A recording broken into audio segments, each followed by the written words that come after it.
Bismillah, alhamdulillah, salatu wassalamu ala rasulillah. Just a couple of points in the ayat we recited this morning that I've heard from reading in tafsir, also from listening to scholars that might not be known in general. The ayah of al-khabithatu lil-khabithina wal-khabithuna lil-khabithat. Because some people misunderstand this ayah and they think that if somebody is a good person, definitely he has to marry a good lady. Or if somebody is a bad person, definitely he gets to marry a bad lady. This is not the meaning of this ayah. Al-khabithat here means evil things in general. Evil things in general, Allah subhanahu wa ta'ala created the good and evil in this world. One time I was riding a taxi with a person years ago, and he was smoking. So I told him, this smoking is not good for you. It is from the khabith, يعني. وَيُحِلُّ لَكُمُ الطَّيِّبَاتِ وَيُحَرِّمُ عَلَيْكُمْ الْخَبَائِثِ. Allah has prohibited something that is khabith, that is evil, that is harmful. So he got angry. He says, so why did he even create it? So that was his answer. This ayah responds to that. I didn't know the meaning of this ayah at the time. Allah has created good and evil.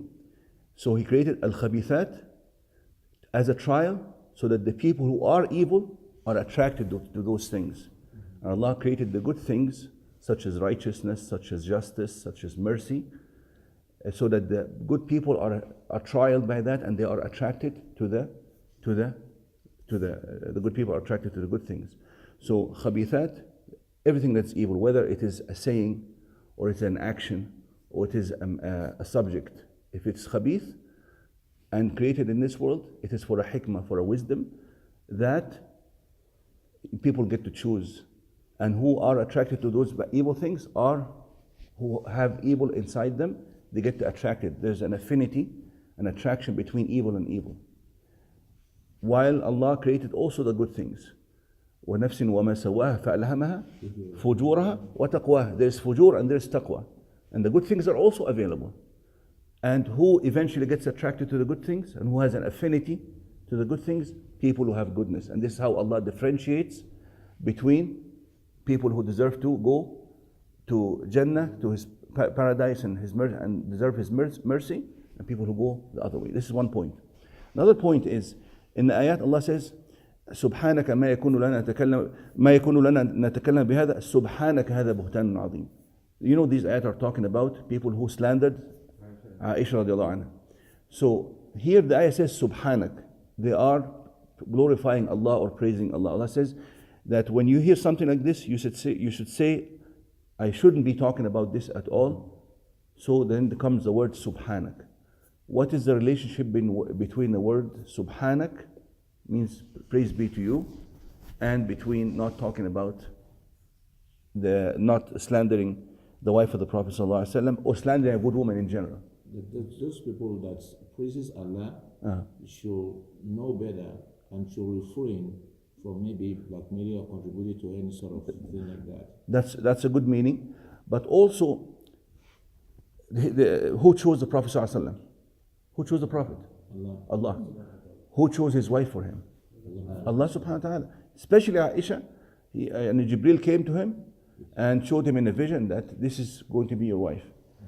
So if Allah chose Aisha for him, then if somebody says something bad about Aisha, he is basically saying something bad about who? Allah subhanahu wa ta'ala, of course. Because it is his choice for the Prophet sallallahu alaihi wasallam. So, and people sometimes don't know the implications of what they are saying. And that is why if somebody says something bad about Aisha and Allah is the one who chose her, then basically he's directly or indirectly saying something bad about Allah subhanahu wa ta'ala. And this is the meaning. Another point is, those who love for profanity to be widespread amongst the believers, إِنَّ الَّذِينَ يُحِبُّونَ أَن تَشِيعَ الْفَاحِشَةُ فِي الَّذِينَ آمَنُوا لَهُمْ عَذَابٌ أَلِيمٌ فِي الدُّنْيَا وَالْآخِرَةِ. Allah will give them a severe punishment in dunya and akhirah. But then Allah says, وَاللَّهُ يَعْلَمُ وَأَنْتُمْ لَا تَعْلَمُونَ. That's important, because they might be living in luxury houses, they might be enjoying life apparently, okay? But You have to believe that they are actually suffering.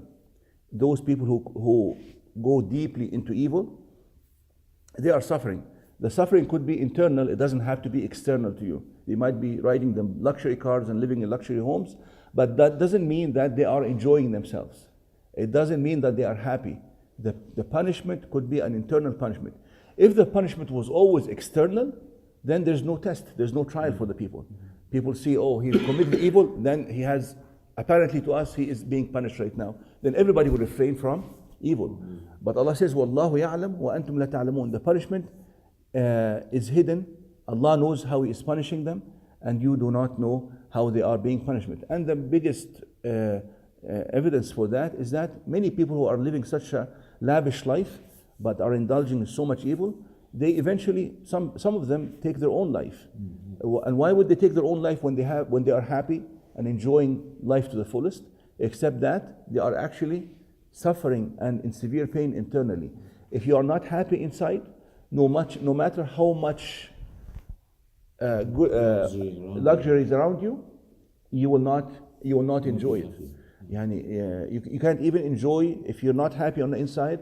If you're depressed on the inside, even the food that is not tasteful. Even you don't want to have a relationship with your wife, correct? We are human beings. We're not made of material. We're made of soul, and we're made of a body. Inshallah, stop here.